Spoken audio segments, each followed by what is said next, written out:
Welcome to the Legally Speaking podcast, powered by Kassoon Car. I'm your host, Rob Hanna. This week, I'm delighted to be joined by Anuj Desai. Anuj is the host of Europe's leading cannabis industry podcast, The Cannabis Conversation. He's a qualified lawyer, having worked in a variety of senior roles in the UK media industry over the last 15 years, and continues to be a freelance legal consultant, as well as an entrepreneur and investor in the cannabis sector. Anuj has developed and continues to expand an extensive network in the cannabis, CBD and hemp sectors, both in the UK and internationally. So a very big welcome, Anuj. Hi guys, how you doing? Yeah, very well, thanks. Very well. I must say, I'm looking forward to our chats. If I didn't have a Legally Speaking podcast, I think a cannabis one would probably be my second preference. But before we go through all of that, we do have an icebreaker question on our show. So you may or may not be aware, but we ask every guest to rate on the scale of 1 to 10, 10 being very real, how real they rate the hit TV series Suits on the scale of 1 to 10 in terms of its reality. It's one that I've swerved, and I'll tell you why. Because it looks too kind of fake to me. I don't know if that was your question. I think I've seen a few minutes of it. Everyone's very beautiful, and everyone sort of walks with those sort of powerful strides. So it was a kind of bit of a no-no for me. So on balance, you'd probably give it a 0.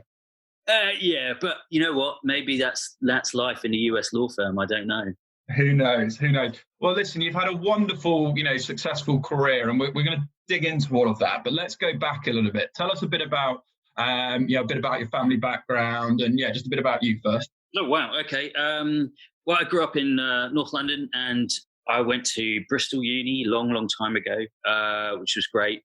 And I didn't do a law degree. I did economics and history, and I graduated, and I didn't really know what to do. And I got a few jobs in media because media sounded good, even though I didn't know what it meant. And and so I tried to find my feet. And then I find this actually quite a common theme amongst lawyers that I speak to, but I kind of didn't know what else to do. So I decided to go back to school, and I did the law conversion course. And during that time, I didn't get a training contract because I had a 2-2 from Bristol. And as we all know, that's a particular challenge when it comes to getting a training contract. So I was a bit struggling, but for some reason, I don't know if I'd do this again, actually, if I was kind of speaking to my 20-year-old self. But I took out huge loans to go and do the kind of conversion in the LPC without a training contract. But I managed to get a paralegal job at Universal Pictures whilst doing my LPC. And through getting the experience, I think that helped to overcome the 2-2. And then I managed to get a training contract with a firm called Olswang, who are now part of CMS. Yeah, tell us about your time there, because, Olswang would have been a very different firm to what it is now, with obviously Navarro and the beast that is CMS. But tell people, we have a lot of junior listeners listening in, so tell us about your time sort of training there and how you found it. Yeah, so even when I joined, which would have been 2004-5, I think, it had already started. So it was initially a kind of boutique media practice, and had lots of sexy film clients and all that kind of stuff.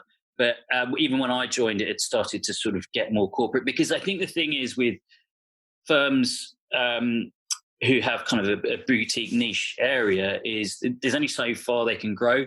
And then in order to sort of start charging more fees, they need to start doing more corporate work. So that's what Olswang did. And it started, had a fairly decent real estate practice as well. And as that happens and the fees go up, it means that you can't really keep your kind of earlier clients because they can't afford those massive fees. So there was a change even when I was there, and that's definitely happened now. It's part of a really big firm now, but I really enjoyed it. It was a fun place to be. But when I qualified in 2007, I really wanted to do TV work, and I didn't really have that much TV work. The main media work they were doing was for very big companies, and it was kind of corporate support and outsourcing. They still do media work. I'm not going to say that they don't, but it was, it wasn't kind of working with independent producers and all that sort of stuff, which I was quite interested in. So I moved on qualification. I had a great time there, and I spent 6 months on secondment at the BBC, which was a brilliant experience because I'd gone from 6 months in banking, which for anyone that's listening who's done a seat in banking will know that you don't really get to see your home much. You just get very well acquainted with a photocopier. So I had 6 months of that, and then I went to the BBC, which couldn't have been more opposite. I had a massive office of my own. I had a TV and a monitor on the desk. It was the World Cup and Wimbledon. It was. How do you fit it all in? Exactly. So yeah, no, it was great. It was great. And made loads of friends. And I think training contracts they're very hard work, but there's a camaraderie and a kind of university element to it because you're all kind of roughly around the same age mostly, and you're all in it together, and you form some good bonds. And I'm still friends with some of the people I was training with. Yeah. And you've worked with so many amazing brands, from TalkTalk, HMV, BT, etc., on a whole host of different things. What's it like working with some of those big brands from a sort of legal capacity? What insights can you share and some learnings? Well, I mean, they're all companies at the end of the day, and yeah, I mean, look, they're corporate institutions, and I mean, it kind of says a lot about my career that generally I kind of wanted to move away from that. And I had, like I said, I had good experience, good training, and you learn a lot. But my natural inclination isn't towards the sort of big corporate places because they're just less flexible. And there's an element of more security, but just because they're so big, you can get quite siloed, I think. So they're great for exposure to big ticket kind of deals and stuff like that. And, if that's what motivates you, then great. For me, I like the more rough and ready, smaller businesses. So it's kind of in part why I'm doing what I'm doing now, but I was always sort of trying to go for smaller companies where I had more of an influence, and also I was able to do more things in just a very kind of very structured legal role, if that makes sense. Yeah, and you very much are that entrepreneur because, throughout your career, you have founded businesses and you've kind of launched and set up sort of law firms. So let's just talk a little bit about that, because you had your health and fitness business that you kind of founded. So how did you go about that? That was just an idea with a friend of mine, and probably the key role in my career was when I was group head of legal at Blinkbox. And the reason why that was quite key was that was working with a couple of entrepreneurs. The business was owned by Tesco. So we had this kind of startup within a massive organization. So a very kind of deep-pocketed parent company behind us. But it was very much entrepreneurs running it from a day-to-day perspective. So, we did lots of kind of interesting things, trying to break the rules a bit. And it wasn't, a very kind of strictly legal role. I did a lot of commercial work, and I was sitting on the management team. So I got to really learn about how businesses work and how they all sort of fit together. So you've got the tech team, you've got marketing, your HR, and all of those different departments that have different idiosyncrasies and different ways of working. So I learned a lot about how actually to run an effective company, you've got to actually manage all of these relationships and kind of keep everyone moving in the same direction. And it kind of inspired me to sort of try and figure out something myself. And so Blinkbox got sold to TalkTalk, and I actually moved out of law into a commercial role. And I enjoyed the commercial role. I just wasn't that much of a fan of the business. And particularly because TalkTalk wasn't really in the media game. It kind of had a media business, had a TV platform, but it was really not looking at it at all seriously. So there wasn't really a future there. And I left, and I just thought, why not give it a crack? I'm kind of getting towards the end of my 30s, and I've learned a few things, so I'll give it a go. And so we set this business up, and it was a health and fitness business for over 50s. And I loved it. It was really hard. And it was not something that was going to go on long term. And this was a key learning as well. Relationships in startups are very key. And I don't think myself and my mate we were really good friends. I don't know if we're necessarily good business partners. But we called it early. We had a frank chat and said, look, let's remain friends and not spoil it with this business. But that kind of gave me the bug, and it meant that anything I was looking for after that was sort of had to be a bit entrepreneurial. So yeah. And that brings us on to then, the cannabis conversation, hugely successful podcast, you're well over 30,000 downloads, like you really are making massive strides in that sector. But again, I always like to understand people's motivations and why.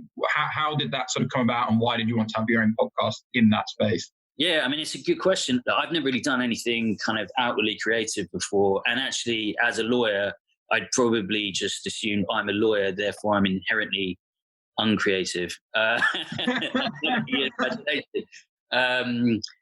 Because, I mean, lawyers don't like to take risks, and sort of creative things are, they're not perfect. And I think as lawyers, we all sort of try and, eliminate risk. So this was, I didn't know what would happen, etc. But to sort of take myself back to it, I got interested in the space, and an old colleague of mine who's quite prominent had set up a few businesses. He invited me to a couple of conferences, and I went along, and I wasn't quite sure what to expect. I was either thinking we'd be like lots of kind of real money men who were sort of exploiting the situation, or it'd be loads of crusty hippies and tie-dye t-shirts and all this sort of stuff. And actually it was none of that. I mean, there was a bit of the money men bit, and there was a little bit of the kind of hardcore activists, but it was actually a lot of patience. So those are the most sort of profound talks I went to, where you've got, there was a brilliant talk where there's a woman called Chelsea Leyland, who's a kind of DJ. She suffers from epilepsy, and her sister suffers from very chronic epilepsy. And she's just making a film at the moment. She hosted a stage, and there was a woman who had really severe chronic pain. There was a guy in his 70s whose wife had just passed away from MS, who'd been treating with cannabis. And then there was Charlotte Caldwell, whose son, Billy Caldwell, has very severe form of epilepsy, and was in part reason that the law got changed in 2018 to allow medical cannabis. And I was just a question, just to cut in there, just for people listening in, it's the obvious question, but is cannabis legal in the UK? So medical cannabis is legal under sort of very strict circumstances. So technically it is, or you were able to get it prescribed, but in practical sense, it's very hard to get hold of it because of the hurdles you've got to go through to get it prescribed. Or it's very expensive, so you can go to a private clinic with. I mean, that's not obviously available to most people. So yeah, that's the high level legal status of cannabis. Medical cannabis is technically allowed in certain circumstances. Recreational is obviously illegal.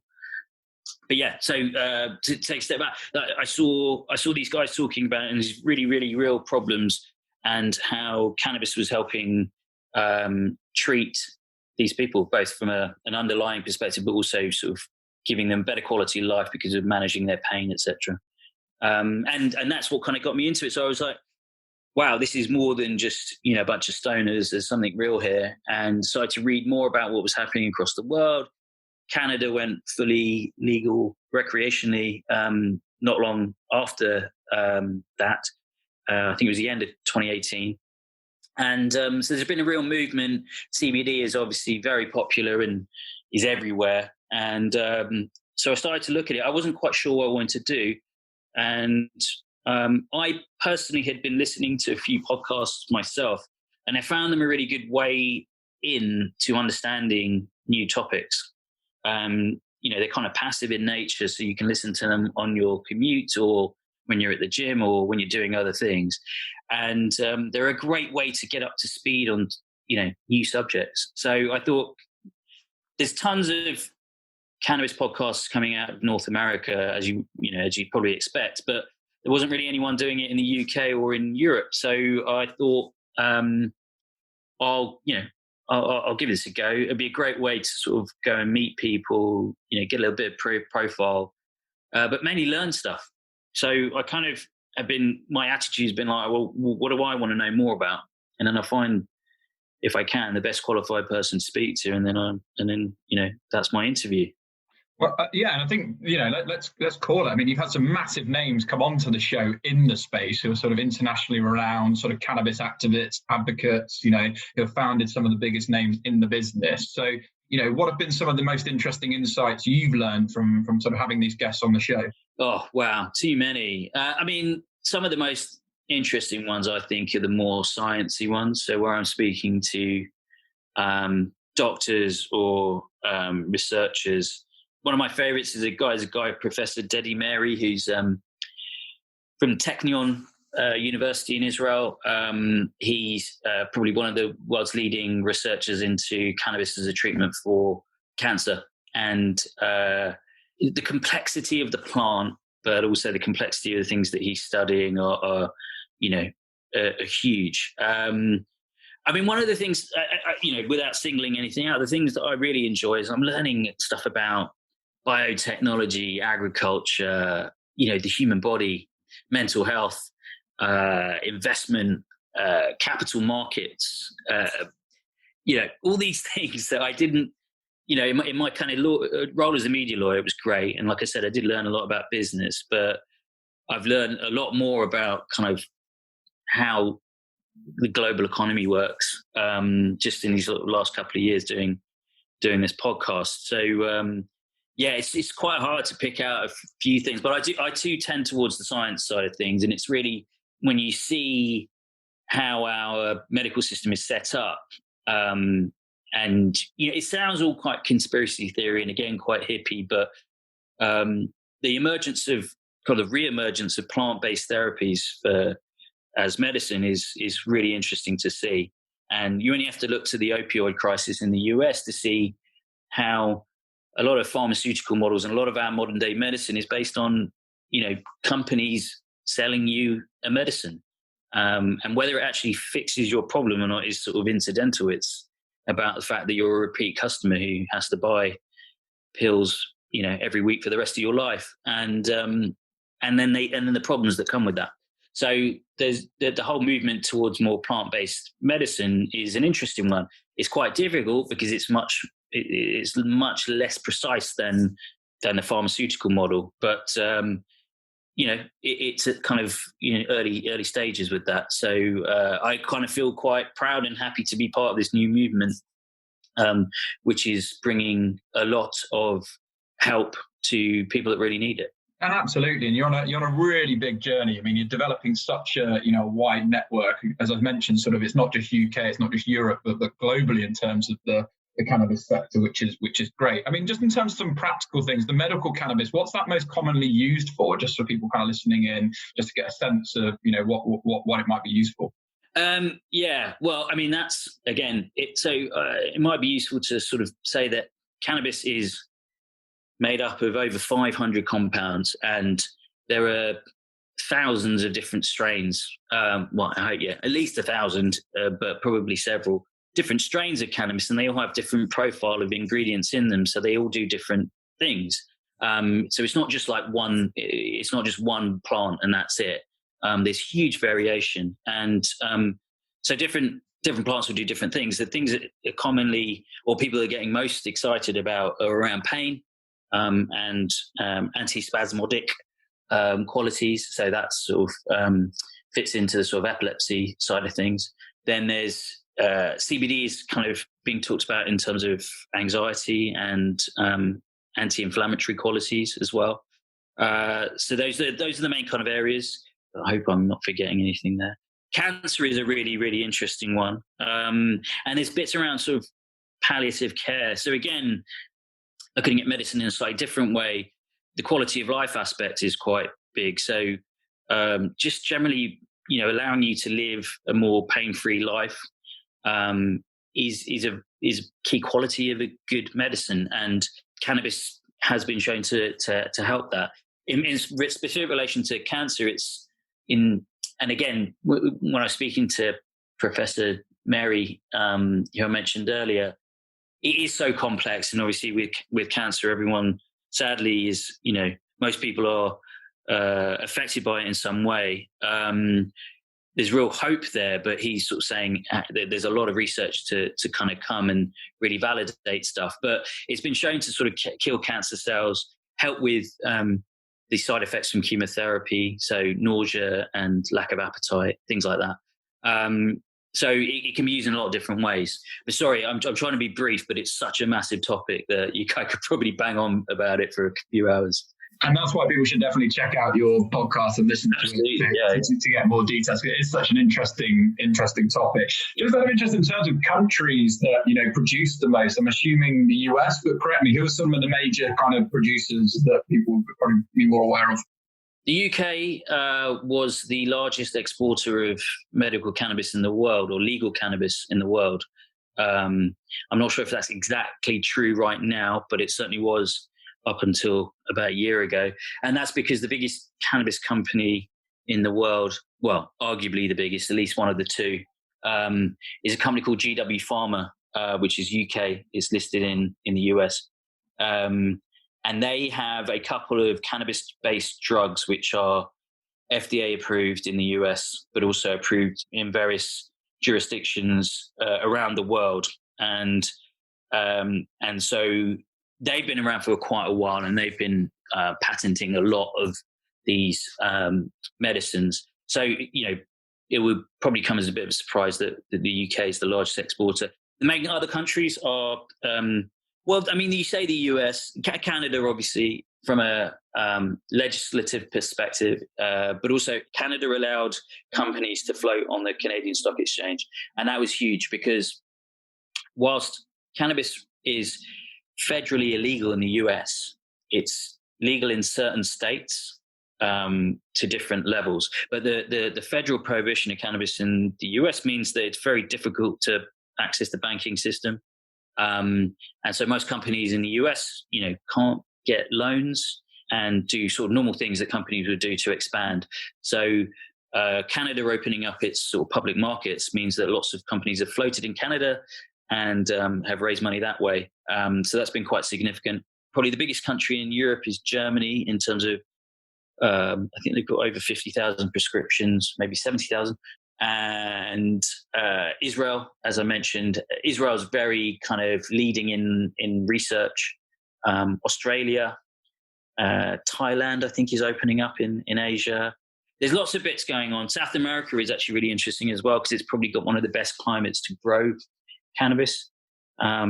Various bits in Africa. There's a lot of small nations that are seeing cannabis as a kind of stimulus to their economies. So you've got Macedonia, Lesotho, Malta. So small countries are kind of opening up their systems to this in order to maybe steal a march on the bigger countries who are probably a bit more conservative and slower on the uptake. Yeah, no, that's really interesting. Thanks for sharing that. And as I mentioned, you've had so many amazing guests in the space that you're in come on the show.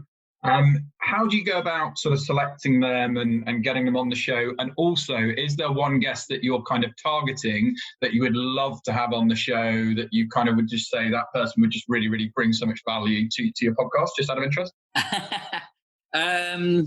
So I've been quite lucky. I've probably got a mix of people coming to me and me approaching them. I've now got a pretty decent network around the world. So most people I can get in touch with. Not everyone says yes, but there's a kind of nice mix about that. Yeah, you know what? I mean, I originally sort of set this up thinking I'd quite like to teach the whole world about cannabis. What it sort of evolved into is very much an industry podcast, kind of B2B. So people who are either working in the industry or want to work in the industry. So I get a lot of young people who are probably, either at university or graduates who are sort of who are very interested by CBD or medical cannabis and saying, how can I get in? And they've used the podcast as a way to learn about it. So it's kind of naturally evolved there. And, originally I would have been like, I want to get Snoop on the show. I want to get Mike Tyson or whoever else. I'm not necessarily sure that would kind of fit with what I'm doing now. So I'm less wowed by the celebrity. This week's show that's coming out on Wednesday is with a guy called Dr. Ethan Russo, who's probably one of the foremost medical sort of specialists in the world, huge amounts of information. So not necessarily well known, but someone I'm quite excited about having on. Yeah, and definitely be a thought leader and someone who can add loads of extra context to the show. And just in terms of anything else, is there any other sort of interesting facts about cannabis that maybe myself probably not aware of that would be quite cool to share? Well, I mean, cannabis obviously gets a lot of press, but what I find more interesting is hemp, actually. And so just for the listeners' benefit, hemp is the cannabis plant, but with a low level of THC. And THC is basically responsible for a huge amount of things, but probably most famous for it gets you stoned, it gets you high, it's that effect. But it has loads of medical qualities as well, but people really kind of focus in on the intoxication element of it. And hemp is basically cannabis, but with a very low level of THC in it. And it was historically used as a material in all kinds of things. So it's, throughout history. So, the British Navy used it in their sails. And actually that's where cannabis came from, the word canvas, because of that. And actually the prohibition of cannabis is largely due to hemp.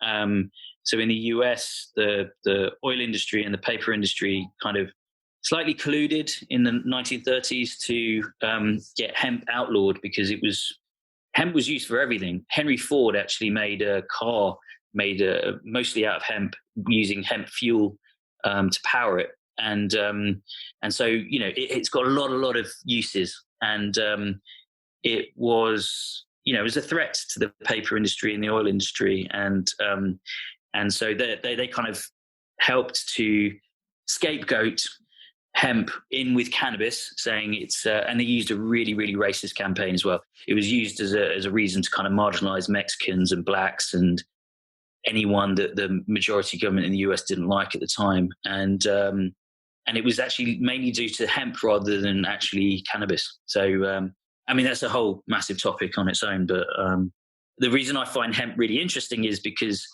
obviously people are looking at sustainable solutions now, and it's an amazing crop. It sequesters more CO2 than sort of virtually any other crop. It grows really quickly. So in the right climate, you can get 2-3 grow cycles in a year. And countless other environmental benefits. So as much as I'm really interested in the medicinal qualities of cannabis and the wellness qualities of CBD, for example, I think, hemp as a material and as a substitute for, potentially things like plastic is really exciting. Yeah, and thanks so much for sharing that. Really is interesting. So I think just as we draw to a close, because I'm sure this would have piqued a lot of people's interest, how can people hear more about this? Do you want to sort of give a shout out to the podcast, how people can listen and maybe get in touch with you in terms of your social media channels? The podcast comes out every Wednesday evening.